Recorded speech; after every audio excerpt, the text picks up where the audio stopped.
Comme disait Eric, j'ai passé 10 années dans l'entrepreneuriat social et depuis près de 2 ans, j'ai pris un grand pas de recul, en fait, pour essayer de voir différemment, d'amener des nouveaux éclairages pour essayer d'amener la transition à laquelle on aspire tous et toutes. Ce que j'ai vu, c'est ça. C'est quand on prend du recul, un passage entre deux mondes. Un ancien monde qui se meurt, mais où il y a énormément de résistance. Un nouveau monde qui tarde à émerger. Et nous, on vit dans ce moment-là. Et moi, je pense que c'est très singulier, cette époque que l'on vit, et ça a des impacts sur comment mieux vivre, mieux agir dans ce contexte-là. Dans un contexte où, je pense, on va vivre une zone de turbulence pendant les prochaines années. Et donc, la question que je me suis posée, c'est comment mieux naviguer dans cette incertitude, cette complexité-là, tout en permettant de faire émerger ce nouveau monde. C'est ça que j'ai essayé de résumer. C'est les pépites que j'ai trouvées dans plein de disciplines, que j'ai rassemblées dans ce livre. C'est la première fois que j'en parle. Il sortira que en janvier, le 16 janvier. Mais si j'en parle, c'est pour vous partager 4 idées fortes qui, j'espère, pourront vous aider là où vous êtes, à agir peut-être, à voir des choses différemment et à agir différemment dans les mois, les années qui viennent. Le premier principe, c'est s'autoriser à rêver.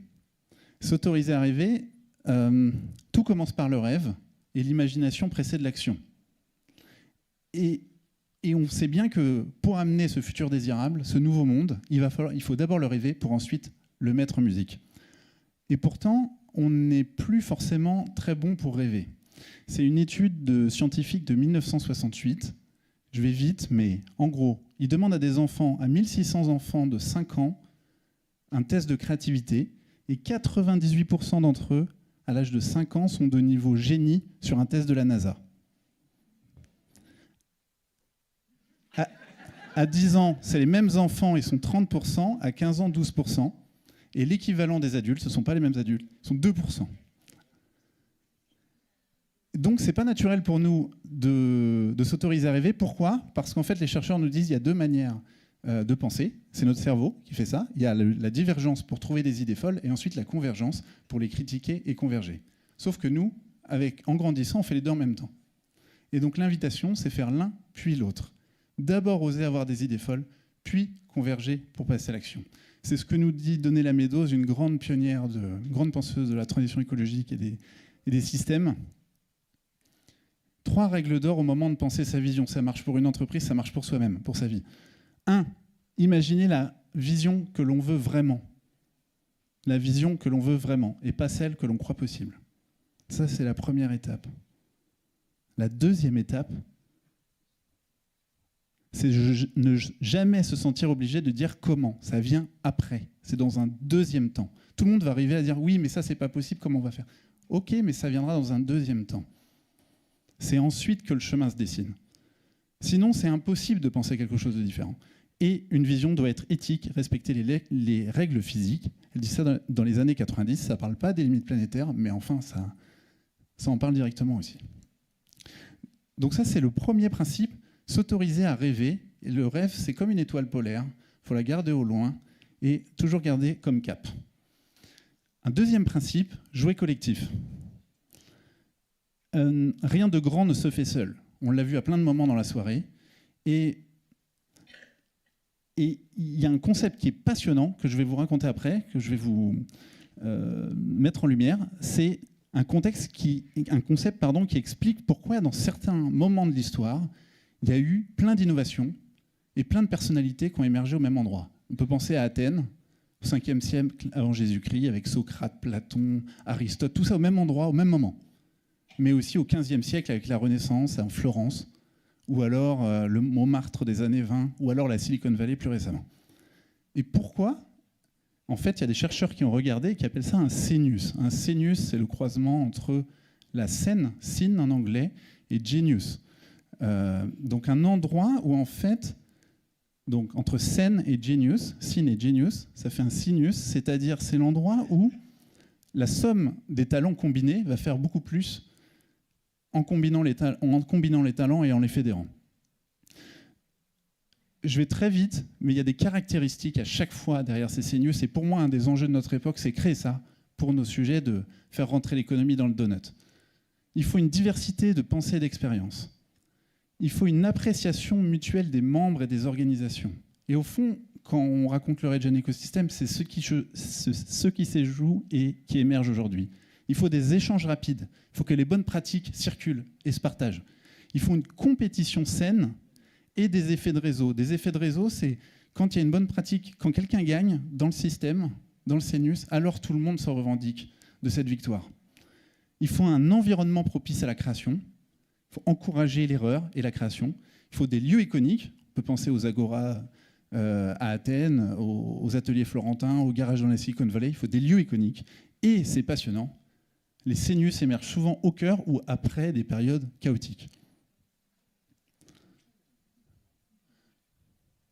Troisième principe, prendre soin de son énergie. On le sait, cette transition, ce point de bascule, c'est un chemin, il va être long, périlleux, et il va nous prendre beaucoup d'énergie. Il nous en donne aussi, il va nous en prendre aussi beaucoup.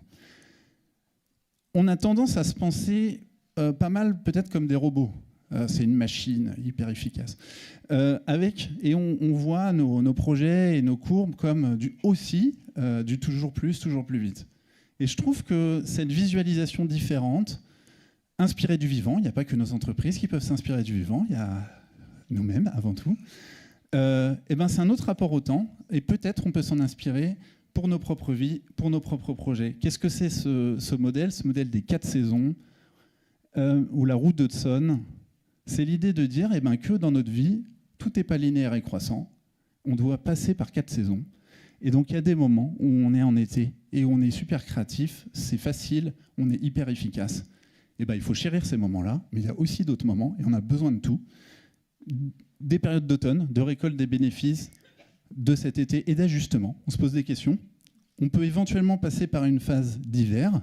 L'hiver, c'est on met en pause, en jachère, on se désengage, on ralentit, on fait du repos, mais sans passer par l'hiver, on ne se transforme pas pleinement. C'est là que se passent les transformations profondes pour faire émerger du nouveau et à nouveau des périodes d'été.